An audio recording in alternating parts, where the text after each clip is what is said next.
Fab 4। जब भी ये वर्ड कानों में पड़ता है तो जहन में आती हैं ये तस्वीरें। विराट कोहली, जो रूट, स्टीव स्मिथ और केन विलियमसन, चार नगीने मॉडर्न डे क्रिकेट के बेस्ट प्लेयर, या दूसरे शब्दों में कहें तो 21वीं सदी की शुरुआत से ही टेस्ट और वनडे क्रिकेट में कई दिग्गज बल्लेबाज उभरे, लेकिन उनमें 4 बल्लेबाजों को फैब 4 के नाम से जाना गया, जिन्होंने पिछले 17 वर्षों से हम फैंस को अपना दीवाना बनाया है। इन चारों में कई चीजें कॉमन है, एक्सीलेंट बैटिंग, जबरदस्त कप्तानी और टॉप क्लास फील्डिंग। लेकिन उनकी सबसे बड़ी खासियत पता है क्या है? इन्होंने अपने देश के लिए कम से कम एक आईसीसी ट्रॉफी जरूर जीती है और हर बार अपना 100% देकर काफी कंट्रीब्यूट किया है। इन प्लेयर्स ने हर चीज में एक्सेल किया, अपनी पीक पर दुनिया कदमों में लाकर रख दी, तो ये सर्वश्रेष्ठ है। पर क्या इसका मतलब ये है कि इनसे अच्छे और प्लेयर्स थे ही नहीं? जवाब आता है नहीं, बिल्कुल नहीं भाई। क्रिकेट में कभी भी टैलेंटेड प्लेयर्स की कमी नहीं आई है, चाहे गेंदबाज हो या बल्लेबाज। और क्रिकेट के सुनहरे युग में कुछ ऐसे भी महान बल्लेबाज रहे हैं जो आंकड़ों और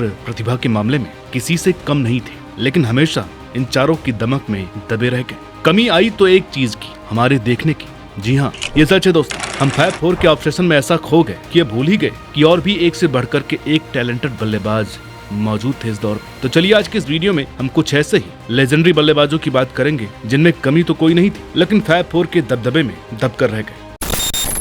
दोस्तों, जब भी फैब 4 की बात होती है तो विराट कोहली उस लिस्ट के सरताज होते हैं, जो भारतीय क्रिकेट का दिल है। लेकिन अगर बात धड़कन की होगी तो भला रोहित शर्मा को कोई भूल सकता है क्या? 20 साल का वो बच्चा जिसने T20 वर्ल्ड कप में अपने पहले T20 इनिंग्स में ही अर्धशतक जड़कर भारत को नॉकआउट तक पहुंचाया, लेकिन करियर राइज होते होते 6 साल लग गए। रोहित शर्मा का अंतर्राष्ट्रीय करियर 2007 में शुरू हुआ। शुरू में मिडिल ऑर्डर बल्लेबाज के रूप में खेले, लेकिन स्टेबिलिटी और कंसिस्टेंसी की कमी ने उन्हें लंबे समय तक फैब 4 के नजदीक नहीं आने दिया। और फिर 2011 वर्ल्ड कप का वो ड्रॉबैक जिसने इन्हें तोड़ कर रख दिया। 2012 में इन्हें बिलो एवरेज बैट्समैन समझा जाने लगा, लेकिन जब 2013 में इन्हें बतौर ओपनर आजमाया गया, तब से इनके करियर ने उड़ान भरी। वो चैंपियंस ट्रॉफी 2013 की ऑस्ट्रेलिया सीरीज का वो समय आया जब न सिर्फ रोहित शर्मा हिटमैन के नाम से प्रसिद्ध हुए, बल्कि उनकी शिखर धवन संग जोड़ी भी सुपर हिट हुई। इसके बाद इन्होंने पीछे मोड़ करके कभी नहीं देखा और रन बनाते ही चले गए। लोगों ने इन्हें वनडे का बादशाह कहा। इनके रिकॉर्ड्स इस बात की गवाही देते हैं। ऐसी रेपुटेशन कायम की कि एक बार को 100 पूरा हो तो फैंस 200 की डिमांड करने लगते हैं, जो इस विश्व में किसी खिलाड़ी के साथ नहीं होता। चाहे आज ये अपने करियर के आखिरी दौर में, लेकिन अपने दिन में इन्होंने गेंदबाजों को ऐसी मार मारी कि एकदम से अनस्टॉपेबल हो गए।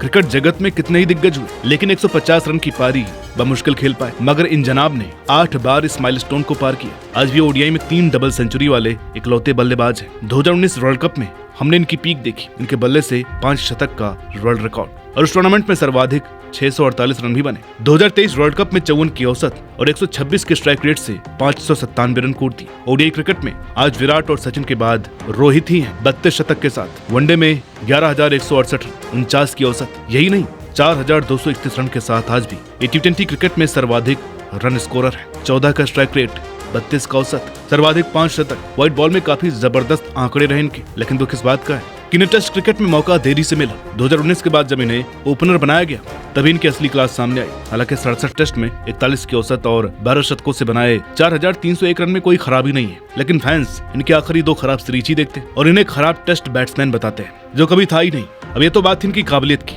लेकिन फैब 4 से तुलना करेंगे तो आप पाएंगे कि इनमें रन बनाने की कोई कमी नहीं है, पर शुरुआत में कंसिस्टेंसी की कमी थी। जब ये 6 साल तक ऑन ऑफ थे, फैब 4 ने अपना नाम बनाया। कप्तानी में काफी कम समय में काफी कुछ अचीव किया, भारत को टेस्ट चैंपियनशिप 2023 के फाइनल तक पहुंचाया, मगर जीत नहीं दिला सके। टेस्ट क्रिकेट में डिलेड डेब्यू, ऊपर से सेटल होने में अगले 6 साल ने कुल मिलाकर के 12 साल लगा दिए इन्हें एक ऑल फॉर्मेट प्लेयर स्थापित करने में, और तब तक फैब 4 बहुत आगे निकल चुका था। पर कुछ भी हो, आने वाले समय में जब भी रोहित शर्मा का नाम लिया जाएगा तो ये बंदा विश्व के ग्रेटेस्ट ओपनर्स में शामिल किया जाएगा और इसी गौरव से याद किया जाएगा जिससे अच्छा पुल शॉट खेलने वाला विश्व क्रिकेट में पैदा नहीं हुआ। दोस्तों, ये बात हमेशा से ही देखी गई।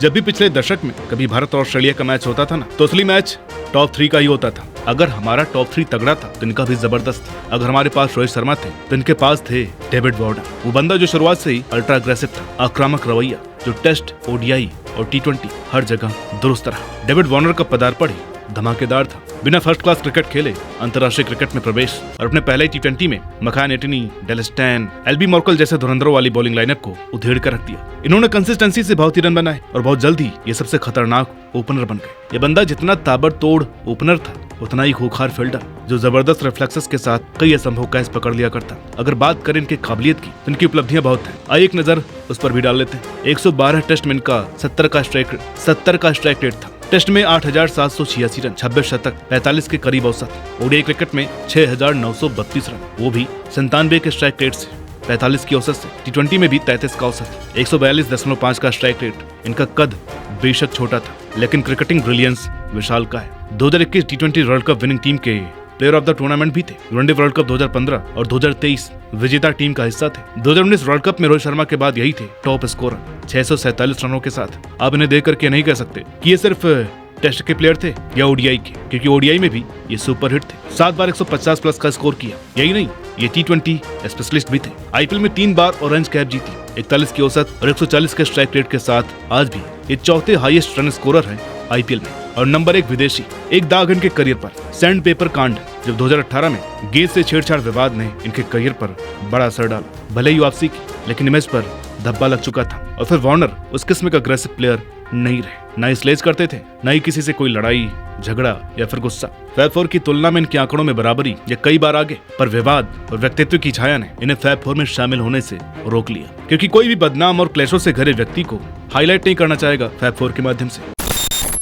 हाँ, ये सच है कि न्यूजीलैंड का जब भी कोई मैच होता है तो बात होती है कि पहले ब्रेंडन मैकुलम हुआ करते थे और अब केन विलियमसन है, जो कि एक सुपरस्टार है। बड़े प्लेयर का टैग लेकर के खेलते हैं, जिनकी भारी फैन फॉलोइंग है। लेकिन एक सच ये भी है कि इन दो दौर में हमने एक नगीने को मिस कर दिया, उन्हें वो क्रेडिट नहीं दिया जो वो डिजर्व करते थे। रॉस टेलर, न्यूजीलैंड का अनसंग हीरो। रॉस टेलर करीब 1.5 दशक तक किसी टीम की रीढ़ की हड्डी बने रहे। उन्होंने मैच जिताने वाली पारियां खेली, लेकिन विलियमसन की छाया में अक्सर नजरअंदाज हुए। लोग बात करते हैं वर्ल्ड के फास्टेस्ट बॉलर शोएब अख्तर की, जिन्होंने एक से बढ़कर के एक बल्लेबाजों का करियर खा लिया। लेकिन वो रॉस टेलर ही थे जिन्होंने एक मार से अख्तर का करियर बिना डकार के निगल लिया था। 2011 के वर्ल्ड कप में आखिरी 6 ओवर्स में 100 रन, 28-29 रन एक ओवर में शोएब अख्तर और अब्दुल रज्जाक को बहुत मारा था। वो इनके करियर का सबसे यादगार शतक था। लेकिन सिर्फ ओडीआई में ही नहीं, इन्होंने टेस्ट क्रिकेट में भी खूब कोहराम मचाया। और कमाल की बात तो यह है, इनकी आई साइट में दिक्कत थी। इसके बाद इन्होंने 2015 में ऑस्ट्रेलिया के खिलाफ पर्थ में 290 रन की पारी खेली,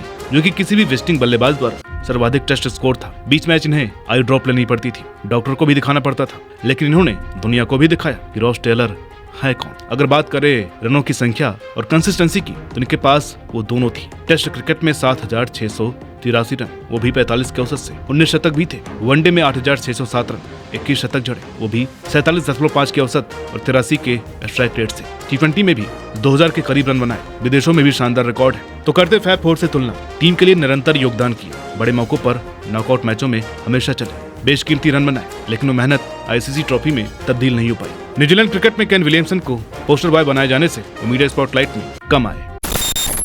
भाई, हम फैब फोर के दावेदारों की बात कर रहे हैं और उसमें हाशिम अमला का नाम न शामिल हो, ऐसा भला कभी हो सकता है? बिल्कुल नहीं। जबरदस्त क्लास वाला बल्लेबाज, जो कि शालीनता और स्थिरता का दूसरा नाम था। One of the best technique दिखती थी इनकी बल्लेबाजी में। सीखने को इतना कुछ था कि आप नोट्स बना सकते थे। कभी किसी से गाली गलौज, स्लेजिंग या कंट्रोवर्सी नहीं, हमेशा बल्ले से डिलीवर किया। हाशिम अमला की बल्लेबाजी शैली शांत, संयमित, लेकिन अत्यंत प्रभावशाली रही। इन्होंने अपने प्रदर्शन से कई बार फैब फोर से बेहतर आंकड़े दिए। टेस्ट में 9,000 प्लस रन, 28 शतक। वनडे में सबसे तेज 2,000, 3,000, 4,000 रन। 2012 में इंग्लैंड में 311 नाबाद, ऐतिहासिक पारी।